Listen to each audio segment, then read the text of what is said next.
think there's like one philosophy where if you're not embarrassed by your first product, I mean your first like revision, you launched too late, So Today, we're joined by Van Tucker, a serial entrepreneur with a passion for building innovative tech ventures.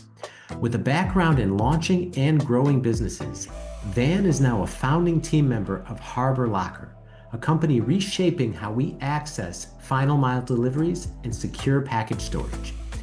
In this episode, Van shares the fascinating story behind Harbor Locker's rapid growth, from testing MVP lockers in a small California town to building a nationwide network with over 500 locations.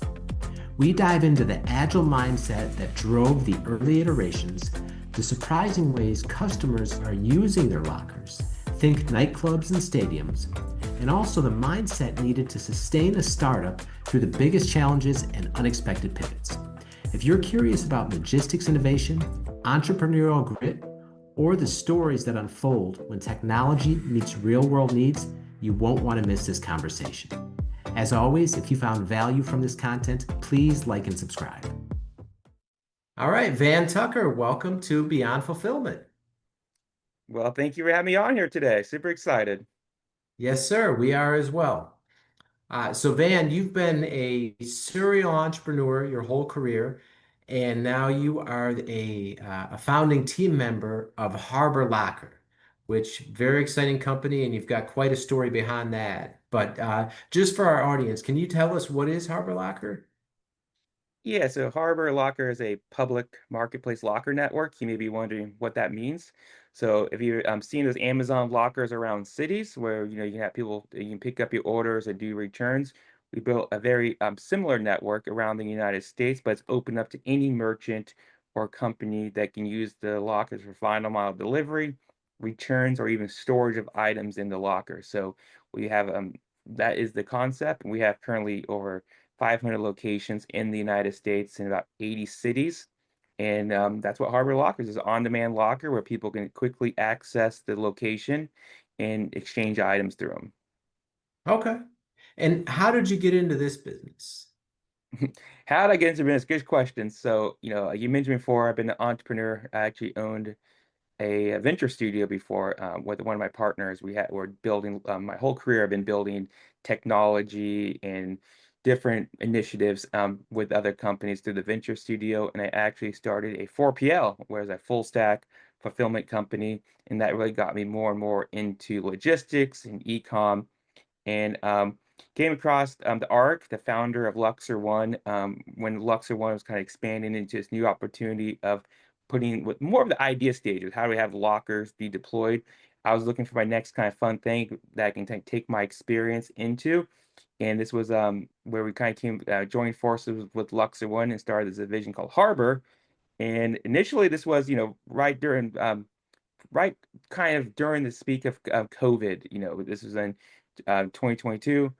COVID was kind of, more and more contactless deliveries are happening, more awareness on fulfillment technology. So we thought, hey, this is the perfect time to actually start introducing a public locker in the United States. So the way it worked is we started developing a new product to make it easier to deploy lockers around cities, and then started finding more and more partners to work with to be our early pilot partners to kind of validate the idea.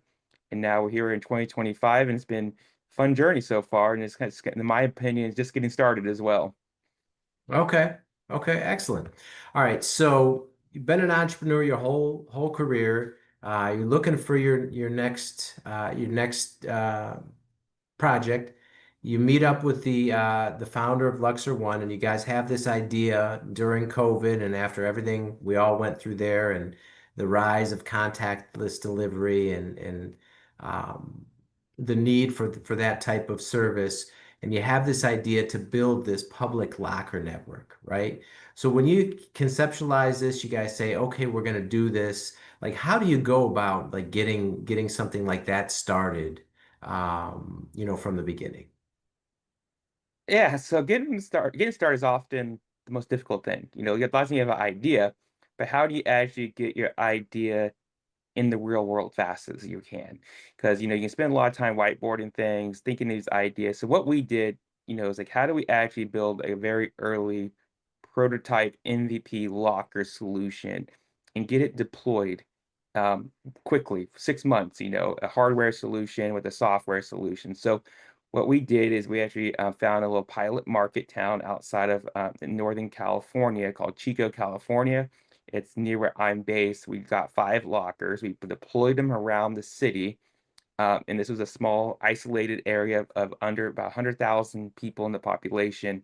And that was kind of our test bed, to let us start building the product and actually start getting real world feedback from customers of how they can use the lockers for a variety of use cases. So that was our first step: is how do we get up something out quick as we can and get it in hand of the customers and start improving on top of it. And that was kind of how we got in the initial form.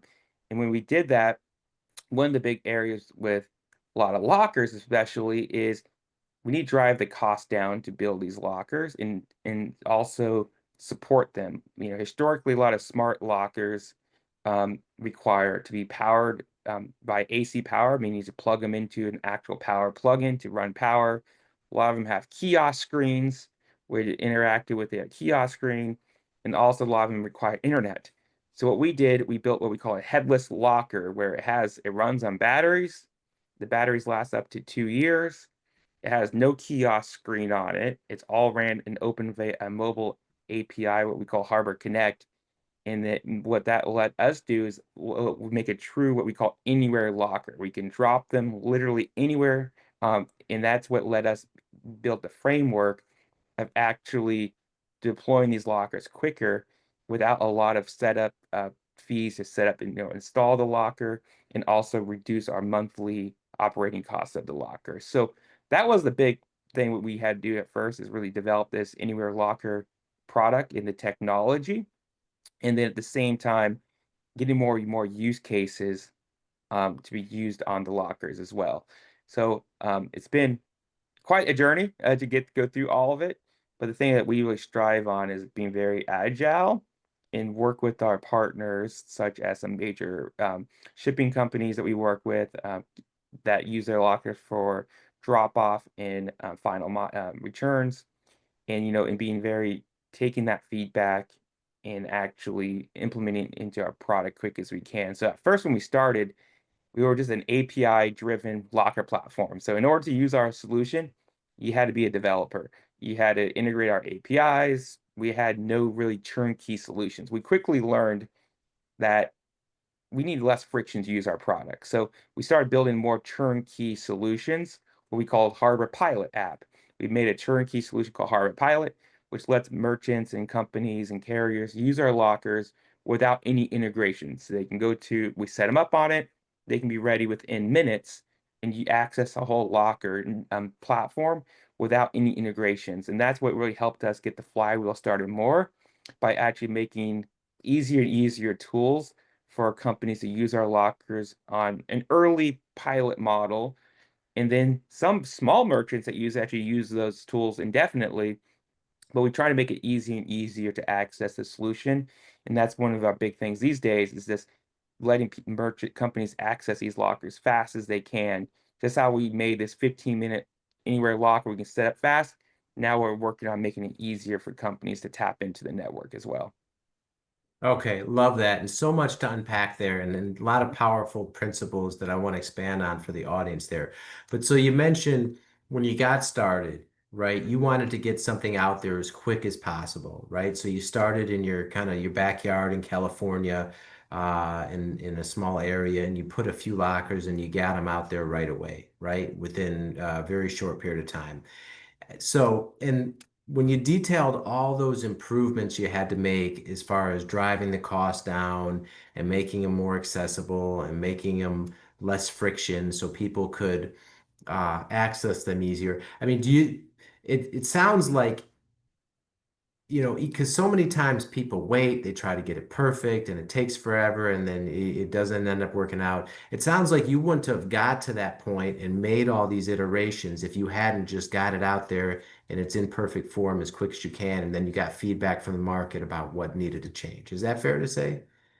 Yeah, absolutely. I think there's like one philosophy where if you're not embarrassed by your first product, I mean your first like revision, you launched too late, So our first product we had, I was actually on the street standing next to the locker, um, and getting people to use it. So the one way we did it is I put Red Bulls in the locker, and went to the market, loaded the locker up with Red Bulls, and I filled it up with Red Bulls, and then we used a mobile app for people to pick up a free Red Bull. And I was literally standing in front of the locker and say, "Hey, want a free Red Bull?" They're like, "Okay, I'll take a free Red Bull." It's like, "Okay, you need to actually now use the pickup code on this app to open the locker to pick up this Red Bull out of it." And that really just got us more people like, "Hey, what is this locker? What, wait, you can pick things up out of the locker?" Um, it wasn't, the Red Bull is just a way to get people started, to use it and get people to understand what a locker even is. Because in the United States, locker adoption is pretty low unless you live in like an apartment building. So yeah, that's how we got out there at first, is rolling up our sleeves, giving out free samples, and then learning and fixing the variety of issues. That when it's variety of issues, is more our API making the events be managed correctly. Um, Other issue we had is having people connect to their because it opens via mobile device, your phone.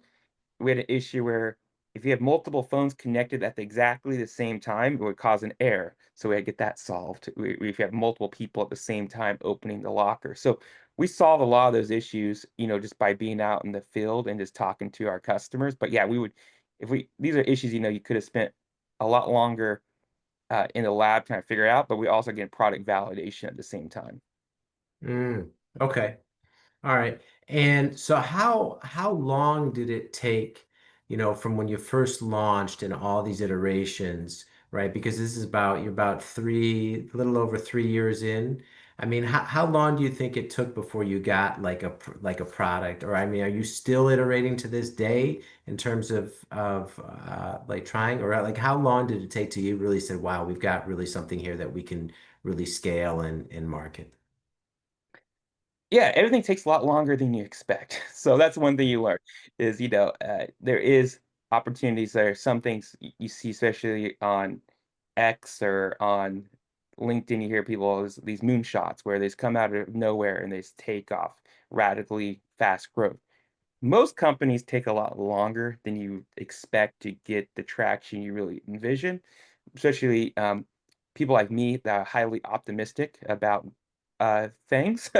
So with us is, we took, I would say we are still iterating there. That's kind of part of the process. You kind of keep improving as you go. But one thing we found, especially we going into this, we knew we were kind of the first company in the United States deploying public lockers around public spaces. So there's still a lot of education in consumers what they can use a locker for. And we're still early on that journey, but we kind of knew that going into that it is this is a market that needs awareness and education made at the same time. But we did find early on that our technology can also be used not just for public lockers. So when you think of public lockers for deliveries, final mile, one thing we found early on is we put one of the lockers in our pilot market in front of a nightclub in Chico.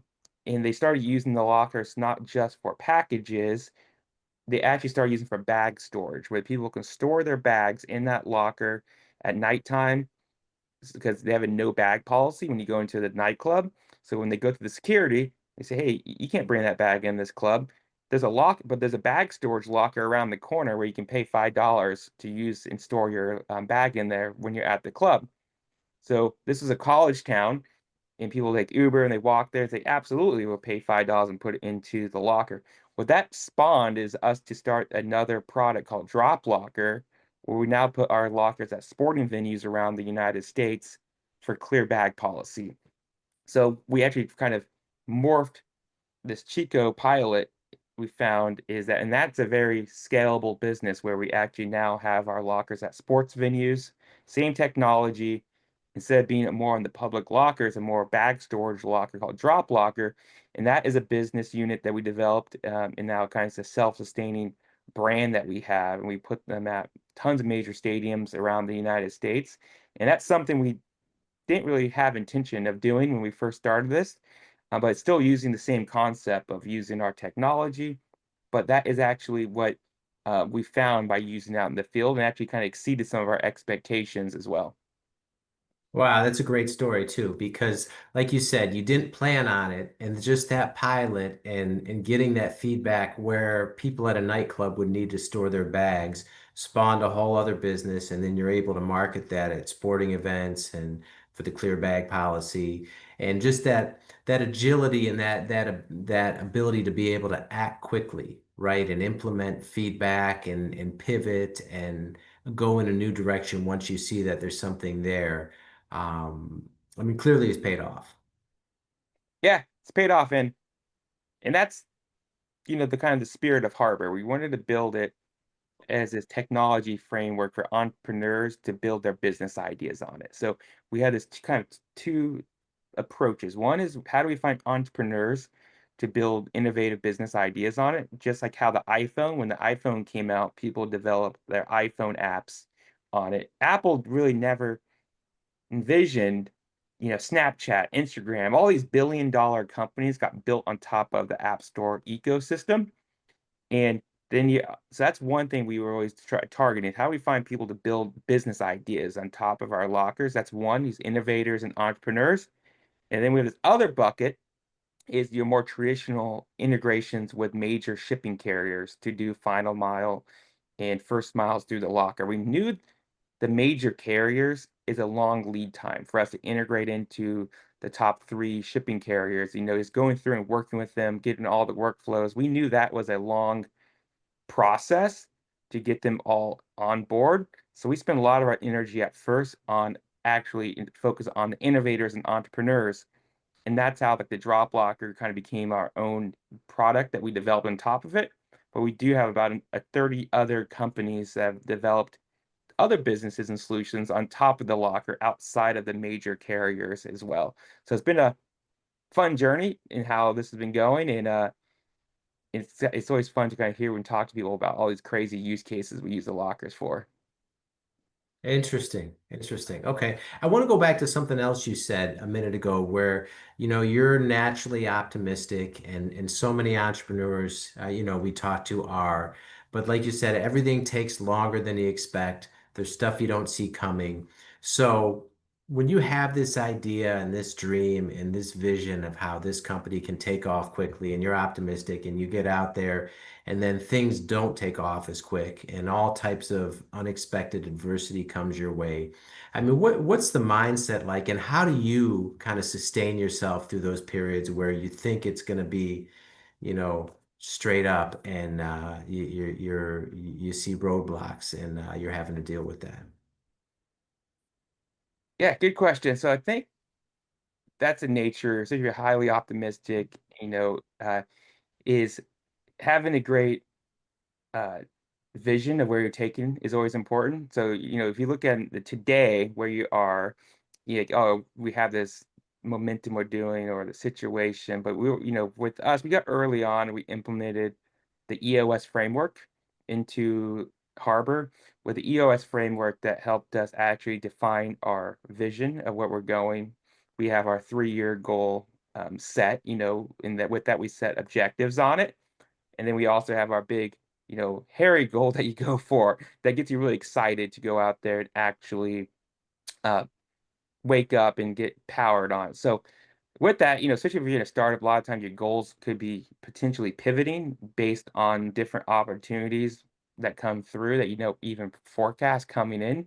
But your main goal, the vision, is what keeps you going. So one thing I learned is with us, as we're doing this harbor when we built it, is we kind of went into day one. The founder of Luxor One implemented this on some other organizations he did, and that was, I would say, one of the biggest things that kept us going and kind of keeping going. Is you know what your long-term vision is. So when things do kind of may take longer, you hit roadblocks, you say, "Hey, this is what we're going towards." You need to kind of play the long game. Where and that's always difficult, especially if you're a startup when you have stakeholders, limited cash flow, goals that you need to hit for different milestones.